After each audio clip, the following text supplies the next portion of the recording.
नमस्कार, आप सभी का एक बार फिर स्वागत है अभ्यास एग्री एकेडमी के यूट्यूब चैनल पर। तो आज हम इस वीडियो के अंदर ये डिस्कस करेंगे कि जो स्टूडेंट अभी एडीएस के लिए चयनित हुए हैं, उनका जो इंटरव्यू है असिस्टेंट डायरेक्टर ऑफ हॉर्टिकल्चर, तो उनके बारे में मेरे साथ उपस्थित हैं गुना जिले के डीडीएस सर डॉक्टर केपीएस करार सर। तो हम ये आपको ये बताएंगे कि किस प्रकार से आपको इंटरव्यू की प्रिपरेशन करना है, कि एडीएस के बारे में, हॉर्टिकल्चर विभाग की जितनी योजनाएं होती हैं वो क्या होती हैं। क्योंकि बहुत सारे स्टूडेंटों का मेरे पास कॉल आ रहा था कि सर आप एक बार इंटरव्यू की एक वीडियो बनाओ, कि आपके पास अच्छा एक्सपीरियंस है। तो हमारे साथ सर हैं, उनके पास बहुत अच्छा एक्सपीरियंस है डीडीएच वर्तमान में। तो हॉर्टिकल्चर की योजनाओं के बारे में, किस प्रकार से इंटरव्यू की तैयारी आपको करना चाहिए, उन सब के बारे में विस्तार से बताएंगे। सर आप एक बार अपना परिचय और बताएं। नमस्कार गिरिराज जी, मेरा नाम केपीएस किरार है और मैं उप संचालक उद्यान जिला गुना में पदस्थ हूं। और आपने बताया कि सहायक संचालक उद्यान का जो इंटरव्यू है वो सभी साथियों के लिए भी बहुत बहुत नमस्कार और आपको शुभकामनाएं जो आपने अपने रिटन एग्जाम को पास किया है। और आशा करते हैं कि शीघ्र ही आप चयनित होके और हमारे विभाग में आएंगे। उद्यानिकी विभाग की योजनाओं के बारे में जो आपने बात की, तो उद्यानिकी विभाग की जो प्रमुख योजनाएं हैं उनको हम 3-4 कैटेगरी में ले सकते हैं। पहली कैटेगरी है हमारी केंद्र शासन की योजना, दूसरी है राज्य शासन की योजना, तीसरी जो है हमारी उद्यानिकी विभाग की नर्सरियां संचालित हैं तो हम उनकी बात कर सकते हैं, और चौथी हमारी खाद्य प्रसंस्करण विभाग जो है, खाद्य प्रसंस्करण की योजना है पीएमएफएमई, उसकी बात करेंगे। तो सबसे पहले हम केंद्र शासन की योजना की बात करें जो राष्ट्रीय बागवानी मिशन के अंतर्गत आती हैं।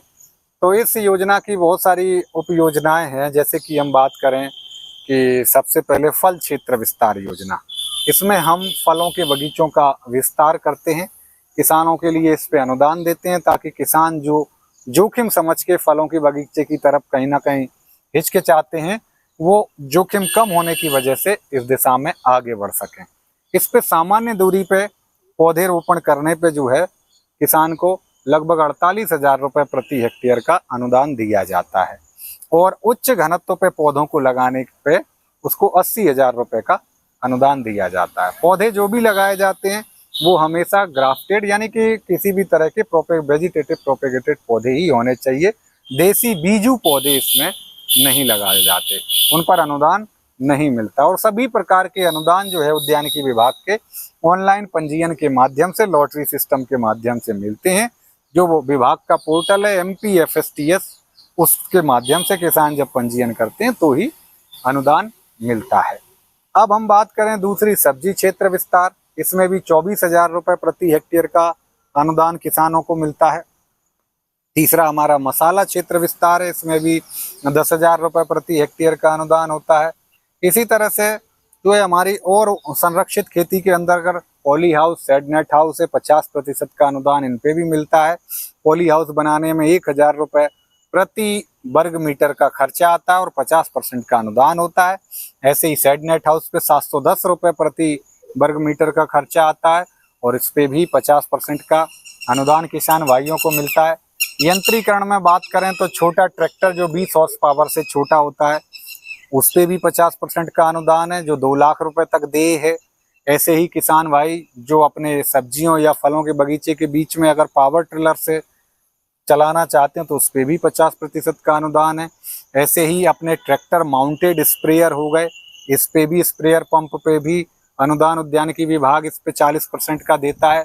तो इस तरह से ये यंत्रीकरण में जो है योजना है, संरक्षित खेती में योजना है, और भी कई तरह की इस तरह की योजना है। जैसे फेंसिंग एक स्कीम अभी कुछ जिलों में चालू हुई है, 300 रुपये प्रति वर्ग मीटर की फेंसिंग में खर्चा आता है, जिसपे 150 रुपये विभाग प्रति वर्ग मीटर के हिसाब से देता है। अधिकतम 1,000 मीटर तक, रनिंग मीटर 1,000 मीटर तक का प्रति किसान इसमें जो है अनुदान दिया जाता है। तो इस तरह से ये केंद्र शासन की योजना हुई। इसके अलावा फिर PDMC, पर ड्रॉप मोर क्रॉप, यानी कि कम पानी में अधिक उत्पादन की मंशा को ध्यान में रख के योजनाएं हैं। इसमें 3 तरह की चीजें हैं, ड्रिप सिंचाई, स्प्रिंकलर सिंचाई और मिनी स्प्रिंकलर। तो इन पे भी जो है विभाग की 45 से 55% तक अलग अलग कैटेगरी के हिसाब से अनुदान इनमें किसानों को दिया जाता है। इसके अलावा हमारा PMFME एक स्कीम है, खाद्य प्रसंस्करण इकाई लगाने पे खाद्य प्रसंस्करण का मतलब होता है कि कोई भी खाने पीने की चीज को रूप में परिवर्तित करके उसे बिक्री योग्य बनाना, वो खाद्य प्रसंस्करण होता है। और कोई किसान अगर उसका व्यापार शुरू करता है तो उस पर भी विभाग जो है ऋण उपलब्ध कराता है और ऋण पे 35% का अनुदान दिलाता है। जैसे किसी किसान को तेल मिल की या मसाला यूनिट कोई डालना चाहता है, 10 लाख रुपए का खर्चा आ रहा है, तो उसको हमारा विभाग ऋण उपलब्ध कराता है और उस पर 35% यानी 3.5 लाख रुपए का अनुदान भी दिलाता है। तो इस तरह से ये योजना हुई। इसके बाद राज्य योजना है। राज्य योजना में अधिकांशतः हमारे प्रशिक्षण और भ्रमण शामिल हैं ताकि किसानों की क्षमता में वृद्धि हो सके, वो नई नई चीज़ों को देखें, नए नवाचारों को सीखें और अपने क्षेत्र में उनका अनुसरण कर सकें। जैसे कि गुना में आज हम बात करें तो गुलाब की खेती का प्रचलन है। यहाँ के किसानों ने उच्च गुणवत्ता वाले गुलाब पैदा किए हैं, जैसे अखिल भारतीय राष्ट्रीय प्रदर्शनी में प्रथम और द्वितीय स्थान प्राप्त हुआ है। तो ये सब योजनाओं की वजह से संभव हो सका है। धन्यवाद। सर मेरे मन में कई प्रश्न किया जी, मैं स्टूडेंट इंटरव्यू देने के लिए जाता हूँ तो कई प्रश्न मेरे मन में है, उनका मैं उत्तर चाहता हूँ। अब वो मेरे से पूछते हैं इस तरह का कि मैंने हॉर्टिकल्चर विभाग, वो मेरे से पूछेंगे कि आपने हॉर्टिकल्चर विभाग ही क्यों चुना, आप दूसरे विभाग में भी जा सकते थे। ये तो देखो हर व्यक्ति का एक निजी एक रुचि का विषय है कि उसने अपना एमएससी में उद्यानिकी विषय ही क्यों लिया, हॉर्टिकल्चर क्यों लिया। तो अगर मैं अपनी बात करूं तो मुझे पेड़ पौधों से बड़ा लगाव था और मुझे ये लगता था कि चूंकि कृषि का तो विस्तार काफ़ी ज़्यादा है पर उद्यानिकी का कहीं ना कहीं हमारे ग्वालियर चंबल संभाग में विस्तार बहुत कम है और मैं अपने आसपास उद्यानिकी के बाग बगीचे साग सब्जी बहुत कम देखता था। तो मुझे लगता था कि इस क्षेत्र में करने के लिए बहुत कुछ स्थान है। दूसरा हम बात करते हैं किसान की आय दुगनी करने की। मैं कह रहा हूँ उद्यानिकी में इतनी संभावनाएं हैं कि किसान 1 से 2 साल में अपनी आय को 10 गुनी कर सकता है, 2 गुनी नहीं 10 गुनी। आज गुना में हमने करीब 20 एकड़ एरिया में पॉली हाउस के भीतर गुलाब की खेती शुरू की है और एक किसान 1 एकड़ से बड़े आराम से 10 से 12 लाख रुपए की शुद्ध इनकम हर साल कमा रहा है 1 एकड़ से, जबकि ट्रेडिशनल फार्मिंग करके किसान वहां 25-50 हजार रुपए ही कमा सकता था और कई किसान तो 15-15 लाख रुपए तक कमा रहे हैं 1 एकड़ से। तो इस तरह से कई चीजें हैं। अभी हमने कुछ किसानों के यहाँ थाई अमरूद और एप्पल वेराइटी बेर इनका इनोवेशन कराया, तो वो किसान भी 2 साल के भीतर 5 से 10 लाख रुपए 2.5 बीघा के भीतर अपनी इनकम को ले गए हैं। तो इस तरह के कई नवाचार हैं। नींबू की खेती जो एकदम पड़ती जमीन, एकदम ककरीली पथरीली जमीन पे जहाँ पानी की व्यवस्था नहीं है, सिंचाई के साधन नहीं है, ऐसी जमीन पे 1 एकड़ से 5 लाख रुपए की शुद्ध इनकम किसान कमा रहे हैं। तो इन सारी चीजों को जब मैंने देखा कि उद्यानिकी का भविष्य बहुत अच्छा है, किसानों के लिए मैं काम करके बहुत अच्छा यहाँ से कुछ कर सकता हूँ, इन सभी विचारों को दिमाग में रखते हुए मैंने उद्यानिकी विषय का चुनाव किया था। बाकी जिसने जिस मंशा से उद्यानिकी विषय लिया था वो अपना वो मंशा वहां पे जाहिर कर सकता है। सर ये नेशनल हॉर्टिकल्चर मिशन और नेशनल हॉर्टिकल्चर बोर्ड, ये 2 अलग अलग क्या है, उनके बारे में? नेशनल हॉर्टिकल्चर बोर्ड जो है वो केंद्र शासन के माध्यम से सीधे केंद्र से ही संचालित होता है। नेशनल हॉर्टिकल्चर बोर्ड जो है केंद्र के माध्यम से, इसमें बड़ी योजनाएं शामिल होती हैं, जबकि हॉर्टिकल्चर मिशन होता है केंद्र का लेकिन राज्य शासन के माध्यम से संचालित, उद्यानिकी विभाग के माध्यम से संचालित होता है। अब हम बात करें जैसे पॉली हाउस और नेट हाउस 2500 स्क्वायर मीटर तक, 2500 स्क्वायर मीटर तक जो होते हैं वो एनएचएम यानी उद्यानिकी मिशन जो राज्य शासन से संचालित होती है, जो उद्यानिकी विभाग से संचालित होती है, उसके द्वारा बनवाए जाते हैं। 4000 स्क्वायर मीटर या इससे बड़े स्ट्रक्चर जो होते हैं वो नेशनल हॉर्टिकल्चर बोर्ड यानी केंद्र शासन के द्वारा इनका निर्माण कराया जाता है। ऐसे ही अगर हम कोल्ड स्टोरेज की बात करें तो कोल्ड स्टोरेज जो 5000 मीट्रिक टन क्षमता तक के कोल्ड स्टोरेज हैं वो उद्यानिकी विभाग बनवाता है एनएचएम के माध्यम से, और इससे अधिक क्षमता वाले हैं वो एनएचवी बनवाता है। बड़े फलोद्यान जो है एनएचवी के द्वारा लगाए जाते हैं, छोटे एनएचएम के द्वारा लगाए जाते हैं। तो ये इनमें अंतर है प्रमुख रूप से। और सर स्टूडेंटों को और किस विषय पर ज़्यादा फोकस करना चाहिए इंटरव्यू के लिए, ऐसे कौन कौन से वो पॉइंट हैं, आप उनके बारे में बताएं। प्रमुख पॉइंट तो जैसे जो लोग कहीं पर अगर नौकरी कर रहे हैं तो अपने उस नौकरी से संबंधित सारी जानकारी उनको होना चाहिए, उसके बारे में पूछेंगे। दूसरा वो आपको ये पूछ सकते हैं कि भाई आप अगर मान लो आपका सिलेक्शन नहीं होता है, एक सामान्य प्रश्न होता है, तो फिर आपकी आगे की क्या योजना रहेगी। तो ये एक सामान्य प्रश्न है, पूछा जाता है, तो आपको इसका जवाब इस तरह से दे सकते हैं कि भाई अगर आपकी दृढ़ इच्छा उद्यानिकी विभाग में आने की है और आपका सिलेक्शन नहीं होता है तो आप क्या करेंगे। आप सामान्य रूप से यही करेंगे कि तब तक आप जो भी काम है अपने उस काम को करेंगे, जो भी नौकरी मिल रही है उसमें जाएंगे। लेकिन चूंकि आपकी इच्छा उद्यानिकी विभाग में आने की है तो आप अपनी तैयारी को जारी रखेंगे। जैसे ही आगामी समय में कोई पोस्ट निकलती हैं और आपको दोबारा से अप्लाई करने का मौका मिलता है तो आप दोबारा से विभाग में आने के लिए फिर से प्रयास करेंगे। तो इस तरह से आप अपने जवाब दे सकते हैं। एक स्ट्रेंथ और वीकनेस के बारे में पूछ सकते हैं कि कोई आपकी 3 स्ट्रेंथ बताएं, कोई आपकी वीकनेस बताएं, तो आप इस पे भी थोड़ा सा स्टडी कर लें। ये कुछ सामान्य प्रश्न होते हैं। एक बार मुझसे भी एक इंटरव्यू में पूछा गया था कि आपकी 3 स्ट्रेंथ बताइए, तो चूंकि मैंने बताया था कि मैं वक्तव्य कला में पारंगत हूँ, यानी कि मेरी स्पीच बहुत अच्छी है। तो उन्होंने पूछा था कि क्या आपने कोई कभी स्पीच में कोई अवार्ड कोई आपने जीता है, तो मैंने बताया था कि हाँ, मैंने डिबेट वगैरह में कंपटीशन जीते हुए हैं उसके बारे में। तो इस तरह से आपसे अपनी जो स्ट्रेंथ है हर किसी की अलग है, वीकनेस हर किसी की अलग है, पर वीकनेस हमेशा ऐसी बतानी है जिसे इम्प्रूव किया जा सके, तो वो चीज़ें हमें रखनी है। दूसरा क्या है कि इररिलेवेंट चीज़ों को नहीं बताना। कई लोग जो है वीकनेस में इस तरह से बताते हैं कि मुझे डांस करना नहीं आता, तो भाई इन चीज़ों से कोई हमारे विभाग को लेना देना नहीं है, तो ऐसी चीज़ों को वहाँ पे ना बताएं। और सर आपने और हम दोनों ने एडी का इंटरव्यू दिया है, उससे हमको ये पता चलता है कभी कभी हॉबी के लेकर एक प्रश्न पूछा जाता है, खास करके ये हमेशा पूछा जाता है एमपीपीएससी में कि आपकी हॉबी क्या है। तो स्टूडेंटों को हॉबी चुनते समय वो ध्यान रखना चाहिए कि बहुत सारे स्टूडेंट ऐसा करते हैं कि क्रिकेट लिख दिए और उसके बारे में पढ़ते नहीं है, फिर वहाँ क्वेश्चन होते हैं तो नहीं बता पाते। तो स्टूडेंटों को हमेशा हॉबी चुनते समय इस बात का ध्यान रखें कि हम क्या लिख रहे हैं, क्या चुन रहे हैं। देखो, हर आदमी की कुछ ना कुछ हॉबी होती है, और जो हॉबी उसकी वाकई में होती है उसके बारे में उसे सब कुछ पता होता है, क्योंकि वो उसकी हॉबी है। हॉबी है तो वो काम उसको आता है, वो करता है। हॉबी का मतलब वो होता है कि जो काम करते समय आपको समय का ध्यान ना रहे, जो काम करते समय आपको नींद ना आए, आपको भूख ना लगे, आप ये भूल जाएं कि आप कुछ काम कर रहे थे, वो आपकी हॉबी होती है। और एक बात कही जाती है कि जब आपकी हॉबी ही आपका पैशन बन जाती है तो यकीन मानो कि आपकी सफलता बहुत लंबी होती है।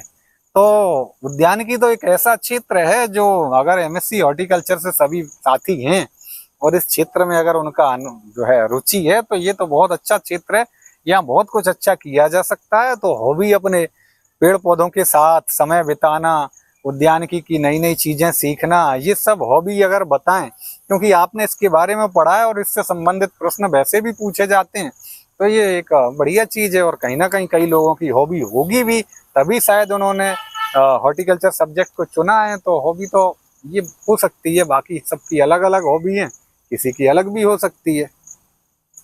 सर मल्चिंग क्या रहती है, कभी एक प्रश्न पूछा जाता है कि मल्चिंग क्या है, इस तरह के सामान्य प्रश्न पूछे जाते हैं। तो मल्चिंग तो सामान्य रूप से सभी विद्यार्थी जानते हैं कि भाई मल्चिंग यानी कि या तो उसको हम कृत्रिम रूप से या प्राकृतिक रूप से किसी हमारी जमीन को इस तरह से आच्छादित करें ताकि वहां पे खरपतवार ना उग सकें और हम नमी को संचय कर सकें, जल संचय कर सकें, मृदा कटाव को रोक सकें। तो जो प्रयोग की जाती है वो मल्चिंग होती है। कृत्रिम रूप से हम पॉलीथीन का यूज करते हैं और प्राकृतिक रूप से हम पेड़ पौधों की पत्तियां आदि का उपयोग करते हैं। सर हम इस प्रश्न का आंसर कैसे देंगे कि मध्य प्रदेश जो है हॉर्टिकल्चर की जो चाहे सब्जियां हों चाहे फलों के उत्पादन में दूसरे राज्यों से काफी पिछड़ा है। तो हम अगर इसमें विभाग में आते तो हम ऐसा क्या करेंगे ताकि हमारा जो विभाग उत्पादन है, मसालों का उत्पादन है, फलों का उत्पादन है, वो बढ़ जाए। तो हमको ऐसा क्या कार्य करना चाहिए इस तरह? देखो, अभी जैसे हमारे माननीय प्रधानमंत्री जी ने विकसित भारत 2047 की संकल्पना दी है और देश को विकसित बनाने के लिए 47 तक का समय दिया, जिसे 2037 तक हमें हासिल करना है। लगभग 10 से 12 साल का समय है। तो इस समय में सभी विभाग अपने अपने जो है मिशन, अपने विजन को जो है तैयार कर रहे हैं और उस पर लगातार काम कर रहे हैं। उसमें हम भी एक सिस्टम है, प्रणाली है, उसमें शामिल होकर लगातार उस दिशा में प्रयासरत रहना है, काम करना है।